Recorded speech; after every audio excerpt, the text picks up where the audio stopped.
Mga kapatid, mag-inat-inat na, gumising-gising na, konting kembot ng ganyan. Para naman sa mga laban na laban sa on-the-go na galaan, lalo na't papalapit na po ang Kapaskuhan. Magiging maaliwalas kaya ang buong weekend natin. Ako, sana po.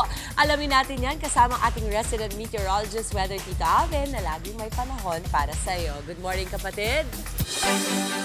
Good morning, Mami Dims, at good morning mga kapatid. Ulat panahon na po tayo ngayong araw ng Biyernes. Wala pa naman tayong panibagong bagyo o low pressure area na binabantayan sa loob at labas ng ating Philippine Area of Responsibility. At dahil nga medyo malamig na yung panahon, nababawasan po ang tsansa na magkaroon pa tayo ng bagyo hanggang sa katapusan ng taon. Pero may mga ilang-ilang weather system pa rin na nagpapaulan sa ilang bahagi natin bansa, kagaya ng Intertropical Convergence Zone sa Mindanao at easterlies naman sa eastern section ng ating bansa, at itong northeast monsoon naman dito sa hilagang bahagi ng ating bansa, kasama po ng ating shear line. Dito po sa areas ng Davao Region, ilang bahagi ng Sorsogon, kasama na po dyan ang Zamboanga Peninsula. Possible po dyan yung ating mga thunderstorms dahil sa epekto ng ating Intertropical Convergence Zone. At yung ating easterlies naman ay nag-extend dito sa mga areas ng Eastern Visayas, kasama na po dyan ang ilang bahagi ng Bicol Region.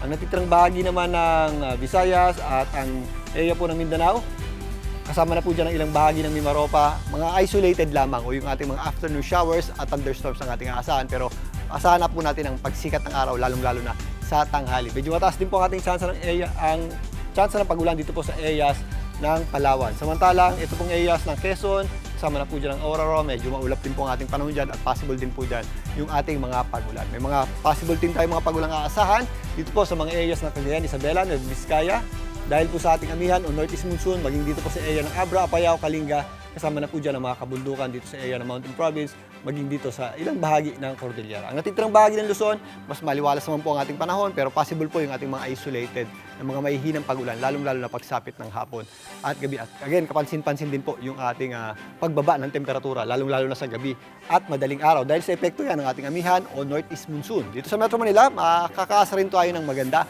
at maaliwalas na sikat ng araw, lalong-lalo na sa tanghali. Pero again, nangyayari pa rin po yung ating mga panandaliang mahihinang pagulan, lalong-lalo na sa hapon at gabi. Kaya bukod sa paghahanda ng jacket o anumang pananggalang sa lamig dahil sa lumalamig na nga yung ating gabi at madaling araw, ugaliin pa rin po natin ang pagdadala ng payong at anumang pananggalang sa ulan dahil magagamit po natin yan, lalong-lalo na kapag pauwi po tayo galing sa trabaho.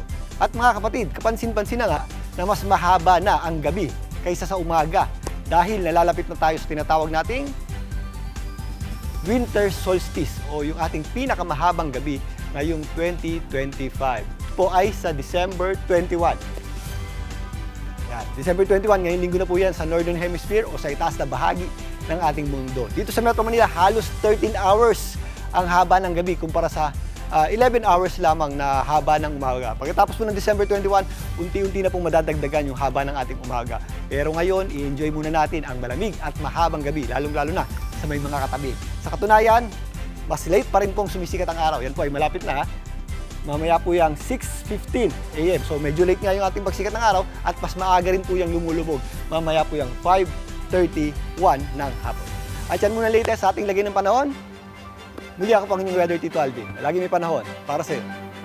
Mga kapatid, dito Alvin Pura po na laging may panahon para sa iyo, umaraw man o umulan, dapat laging handa. Kaya para maging updated sa pinaka-latest weather updates, mag-follow at mag-subscribe na sa social media pages ng News 5.